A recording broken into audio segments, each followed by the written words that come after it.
അശ്വിൻ കഴിഞ്ഞ ആഴ്ച കണ്ടില്ലല്ലോ, വാ വാ. മഞ്ജുട്ടിയെ, മോള് പോയിട്ട് ഐഷുവിനെ പൊക്കിയിട്ട് വാ. അങ്ങനെ ആരും പറ്റിച്ചിട്ട് മുങ്ങാൻ പാടില്ലല്ലോ, ഐഷു മാത്രല്ല ആരും. മാമൻ എന്തോ അർത്ഥം വെച്ച് പറയണ പോലെ ഉണ്ടല്ലോ. അല്ല, എന്താ നീ തിരിഞ്ഞു നിൽക്കണേ? നിന്നോട് എനിക്കൊരു കാര്യം ചോദിക്കാനുണ്ട്. എന്തേ? ഈശ്വര, മാമന്റെ ചുഴിഞ്ഞുള്ള നോട്ടം കണ്ടിട്ട് എല്ലാം മനസ്സിലാക്കിയ പോലുണ്ട്.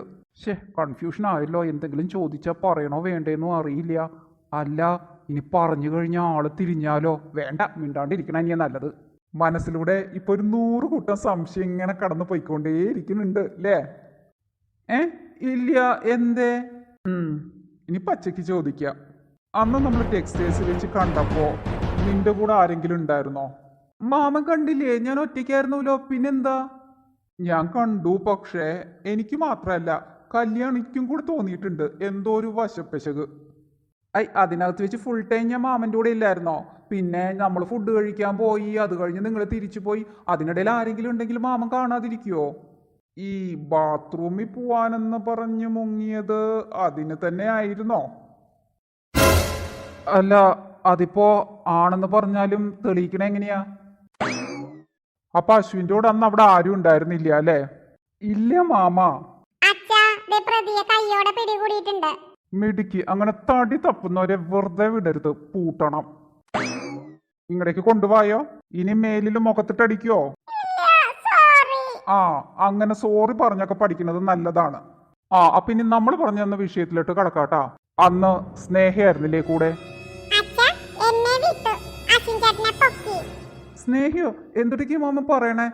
ഞങ്ങൾ തമ്മിൽ ഉടക്കല്ലേ? എനിക്ക് ആ കുട്ടിയെ ഒട്ടും ഇഷ്ടമില്ല. മക്കളെ, നിങ്ങൾ അവിടെ വെച്ച് സ്നേഹ ചേച്ചിയെ കണ്ടിരുന്നില്ലേ? കുട്ടികൾ മാമന്റെ അടുത്തായിപ്പോ ഇനിയിപ്പോ എങ്ങനെയാ അവരെ പറഞ്ഞ് മനസ്സിലാക്കണേ? അപ്പൊ നിങ്ങൾ കണ്ടിട്ടില്ല. ഓക്കെ, ഞാൻ വിചാരിച്ചു ഇപ്രാവശ്യം ചരക്കെടുക്കാൻ പോകുമ്പോ പുതിയൊരു ഐസ്ക്രീം കൂടി എടുക്കണം എന്ന്.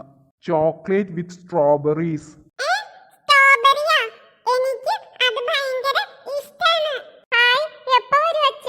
അതെടുക്കായിരുന്നു, പക്ഷേ സ്നേഹ ചേച്ചിയെ നിങ്ങൾ കണ്ടിട്ടില്ല എന്ന് പറഞ്ഞ സ്ഥിതിക്ക് ഇനി ഞാൻ എടുക്കണ്ടെന്ന് വെച്ചു.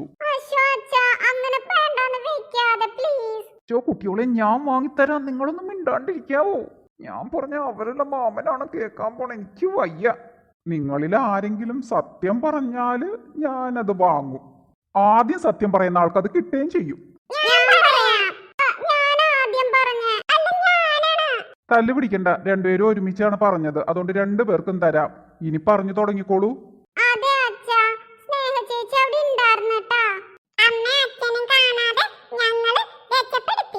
അയവ, തീർന്നു, ഞാൻ തീർന്നു. ഈ ഭൂമി കുഴിച്ച് താഴോട്ടിപ്പങ്ങ് പോയാ മതിയായിരുന്നു. അശ്വിൻ എന്താ ഇങ്ങനെ താഴോട്ട് നോക്കി നിൽക്കണേ? ഇവിടെ കുഴിച്ചിറങ്ങാൻ വല്ല പ്ലാനും ഉണ്ടോ? ഉണ്ടെങ്കിൽ പറയണേട്ടാ, നല്ല വെള്ളം കിട്ടും. അപ്പൊ അച്ഛൻ 2 പേർക്കും അത് വാങ്ങിക്കൊണ്ട് വരാട്ടാ. ഇപ്പൊ നിങ്ങൾ പോയി കളിച്ചോളൂ. എന്നെ ചതിച്ചിട്ട് 2 കൂടി സന്തോഷിച്ച് പോണ നോക്ക്. വാന്നേ, ഇനി എന്തുട്ടാ പറയാനുള്ളത്? പറയ് എന്ന് തുടങ്ങി. അത് ഞങ്ങൾ തമ്മിൽ വെറും ഫ്രണ്ട്ഷിപ്പ്. അതെ, ചില സിനിമാ നടന്മാരും നടിമാരും പറയണ പോലെ ഈ ഡയലോഗ് നമുക്കിട്ട് വേണ്ടാട്ടാ. ഉള്ളതുപോലെ വേണം ഇവിടെ പറയാൻ.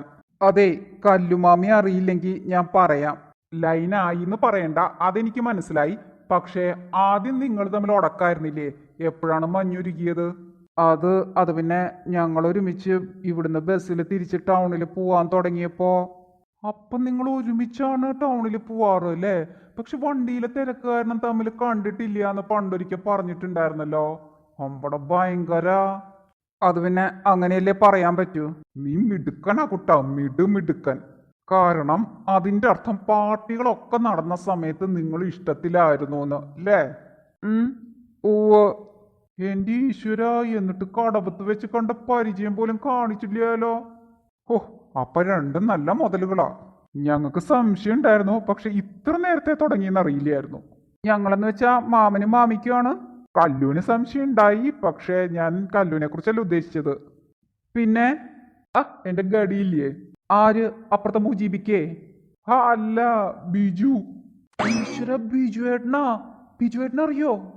പിന്നില്ലേ. അപ്പൊ അങ്ങോട്ട് വൈഫ് അപ്പു ചേച്ചി അറിഞ്ഞോ? അത് അവനോട് പോയി ചോദിക്കൂ. അപ്പൊ ഇങ്ങനെയൊക്കെയാണ് കാര്യങ്ങള്. ഞാനൊരു കാര്യം ചെയ്യാം, ദേവേട്ടനെ വിളിച്ചിട്ട് സംഭവം എല്ലാം അവതരിപ്പിക്കാം. പ്ലീസ് മാമ അച്ഛനോട് പറയല്ലേട്ടാ. സംഭവം കൈവിട്ട് പോവാണ്. ഞാനിവിടെ നിന്നെ ക്വസ്റ്റ്യൻ ചെയ്ത പോലെ ബിജു അവിടെ സ്നേഹ ക്വസ്റ്റ്യൻ ചെയ്യായിരിക്കും. മനസ്സിലായോ? എനിക്ക് വയ്യ, ഇനിയിപ്പൊ എന്താ ചെയ്യുക? ബാക്കി വിശേഷം അടുത്ത എപ്പിസോഡിൽ. ആ കാന്താരിക്കുട്ടികൾ പേര് വിളിക്കാൻ എത്തിയില്ലോ. ഒരു സോറി പറയാനുണ്ട് ട്ടാ. 2 എപ്പിസോഡ് മുന്നില് ആരോ ഹായ് പറയാൻ വന്നിട്ടുണ്ടായിരുന്നു. അവര് പേര് പറയാൻ വിട്ടുപോയി. Sorry Riyalin, sorry Ribin. റിയാലിനും റിബിനും ഒരു special hi with lots of love. ഇങ്ങനെ പേര് പറയാൻ മറന്നെങ്കിൽ അതൊന്ന് കമന്റിൽ മെൻഷൻ ചെയ്തേക്കണം ട്ടാ. അടുത്ത എപ്പിസോഡിലെങ്കിലും വിളിക്കണ്ടേ? എല്ലാരും സബ്സ്ക്രൈബ് ചെയ്ത് തന്നെ കാണണേ.